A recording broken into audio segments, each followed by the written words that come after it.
भारत का इस मंगल का महादशा में मंगल स्वयं जाके अष्टम में बैठेगा। कंप्लीट जनवरी महीना इसी अष्टम स्थान से नया साल, नया महीना भारत का लिए अष्टम स्थान, जिसको चोट चपेट एक्सीडेंट, मृत्यु तुल्य पीड़ा, संपूर्ण बाधा कहा गया है। और अचानक ट्रांसफॉर्मेशन, अचानक घटने वाला बहुत सारा बड़ा घटना, जो सब ठीक है ठीक है ठीक है, फट करके ऐसा इतना बड़ा घटना घटेगा कि जिसको अच्छे अच्छे लोग हजम नहीं कर सकते। और उधर हमारा मोदिया साहब का भी अष्टम मंगल का महादशा चल रहा है।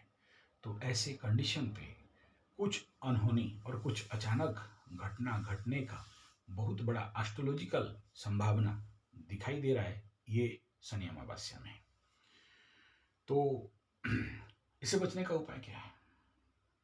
और दूसरा ये है कि आने वाला, भगवान ना करे, ये जो वर्तमान ग्रह गोचरीय स्थिति अमावस्या, मुख्यतः भारत का कुंडली से अष्टम स्थान में ये अमावस्या वृषभ का धनु में होने जा रहा है, गंडमूल में होने जा रहा है। बहुत कुछ ऐसे नेगेटिव एलिमेंट और एनर्जी को एक्टिवेट करने वाला है, जिसके कारण फरवरी, मार्च, अप्रैल की कंडीशन पे युद्ध जैसे कंडीशन या धार्मिक उग्रता जैसे कंडीशन, या ऐसे धर्म के जो लोग अभी कहीं बम फोड़ रहे हैं, कहीं बंदूक चला रहे हैं और कहीं निहत्थे निर्दोष लोगों को मार रहे हैं, उनका रीएक्टिवेट होने वाला है। ऐसा क्यों कह रहा हूँ? जब भी कोई दिया बुझने आता है तो बहुत जोर से जलता है, और जब भी अधर्म का और बहुत जोर से पतन होने वाला होता है तो ये दिया बहुत जोर से जलता है, उसके बाद बुझता है। तो अभी खास ऐसा ही एक कंडीशन सामने दिखाई दे रहा है। और इस समय भारत का, क्योंकि मंगल का महादशा और भारत की कुंडली से अष्टम में सभी प्लैनेट का हुजूम बनाना और यहीं पर अमावस्या का होना, ये भारत के लिए कोई शुभप्रद परिस्थिति नहीं दिखा रहा है। इसलिए बहुत बहुत जरूरी है कि हम सबका कर्तव्य क्या है, ये ऑलरेडी मैं उसका वीडियो में दे चुका हूँ, लेकिन फिर से कह देना चाहता हूँ कि इस समय हमारे आप जैसे सामान्य लोग क्या कर सकते हैं। राजनीति लेवल पे करेगा, उनके पास भी एस्ट्रोलॉजर हैं, उनके पास भी बहुत सारे रास्ताएं हैं। आगे राजा महाराजा लोग इस प्रकार के बड़े बड़े यज्ञ, कर्मकांड इत्यादि करते थे अपने देश का सुरक्षा, अपने जनता का सुरक्षा के लिए।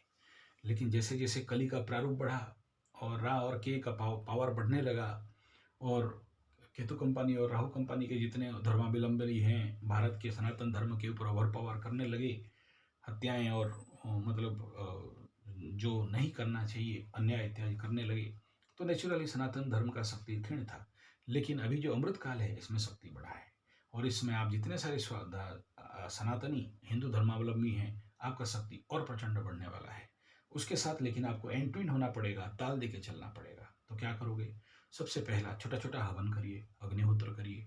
दूसरा, माँ बगलामुखी और माँ काली का शत्रु निवारण मंत्र आप लोग सब जाप करिए। इसके द्वारा सामूहिक प्रार्थना का बहुत ताकत रहता है, और जिसके माध्यम से ये सब अपने आप समाधान हो जाएगा, और भारत का शत्रु और सनातन हिंदू धर्म का शत्रु, इन सब का समूल विनाश का संभावना बहुत क्लियर दिखाई दे रहा है।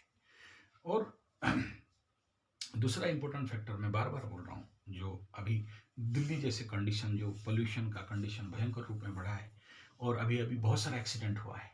अभी तो मंगल का शनि के ऊपर दृष्टि है, और आने वाला समय में तो मंगल और राहु दोनों मिलने वाले हैं। और दिल्ली में करीब करीब जो हाईवे है, नेशनल हाईवे है यूपी एमपी का, जो बहुत बड़ा हुए, उसमें मैं देख रहा था कि 25-30 लोगों का डेथ हो चुका है, गाड़ी उड़ी जल गए हैं। तो कुहासा के कारण और पोल्यूशन के कारण, जो भी हो, मैं इतना ही कहूँगा कि देखो, इसमें कोई प्रैक्टिकल किसी सरकार के पास दम नहीं है इस समय उस प्रकार का स्टेप लेने के लिए। लेकिन आप और हम साधारण आदमी इतना तो कर सकते हैं, अगर थोड़ा बहुत भी रिसर्च कर सकते हो अग्निहोत्र के ऊपर, जो वातावरण और पोल्यूशन को बहुत सही कर सकता है। अगर आपको विश्वास है, बिलीव है, साइंटिफिक रिसर्च है, आपका स्टडी है, तो मैं एक ही बात कहूँगा कि आप थोड़ा सा अग्निहोत्र के ऊपर थोड़ा रिसर्च करिए, पढ़िए, जानिए, अग्निहोत्र करिए। मेरा गारंटी है कि पोल्यूशन जैसे समस्या का कंट्रोल आप हो सकता है।